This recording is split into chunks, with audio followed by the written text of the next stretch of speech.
What's up, YouTube? I'm Shanti Hall, and this is Game Talk, and for today's game, we're going to be talking about Game 6 of the Houston Rockets Golden State Warriors series. Now, I wanted to watch this game because this is the first elimination game the Warriors have played since acquiring Kevin Durant, and I want to see how they performed. Also, was very curious about how the Rockets would play without Chris Paul because he's been their closer for the last couple games. But before I get into my thoughts on the game, we'll talk about the numbers. Final score of the game was 115-86, with Golden State taking the win. For the Warriors, Klay Thompson had 35 points, 6 rebounds, and 2 assists. Steph Curry had 29 points, 5 rebounds, and 6 assists. And Kevin Durant had 23 points, 7 rebounds, and 4 assists. As a team, the Warriors shot 49% from the field, 42% from behind the 3-point line, and 68% from the free throw line. Moving on to the Rockets, James Harden had 32 points, 7 rebounds, and 9 assists. Eric Gordon had 19 points and 2 rebounds. And Trevor Ariza had 14 points and 4 rebounds. As a team, the Rockets shot 40% overall, 38% from behind the 3-point line, and 52% from the free throw line. Alright, so now that you got the numbers, I want to give you my thoughts on the game, starting with the Warriors. And the first thing I want to mention is, for the most part, ball movement was much better this game. There was a lot more action off ball, and they did a good job finding each other for great looks. It was really easy to see when they stopped doing this and started to ISO more is when their big runs would end. Something else the Warriors could have done better this game was play better defense in transition. The Rockets had more fast break points tonight in the first half than they had in any other game this series. The last thing you want to let the Rockets do was get out and run and find a rhythm. It's the reason why the Rockets led by 17 at one point in this game.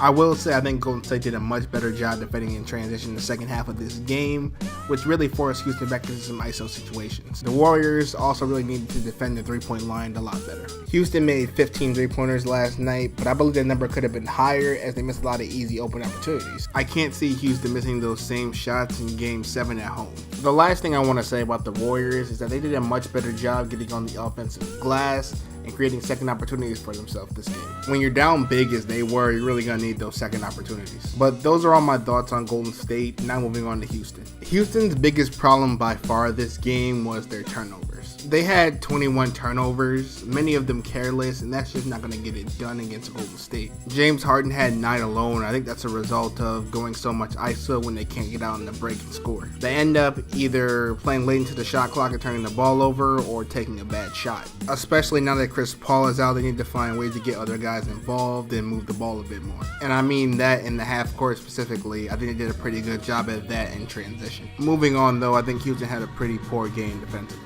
There was a lot of miscommunication and missed assignments. Golden State has too many good shooters for this to happen, and Houston really needs to tighten up defensively if they want any chance of winning next game. One last thing I want to mention for Houston is that they need to do a much better job at the free throw line. They didn't get all the whistles that I thought they should have gotten last night, but when they get there, 52% is not going to cut it. They need to take advantage of every easy opportunity that they get. But those are really all my thoughts for this game. If you enjoyed the video, go ahead and like it. If you enjoy NBA videos in general, go ahead and subscribe to my NBA channel, and I'll see you guys next time.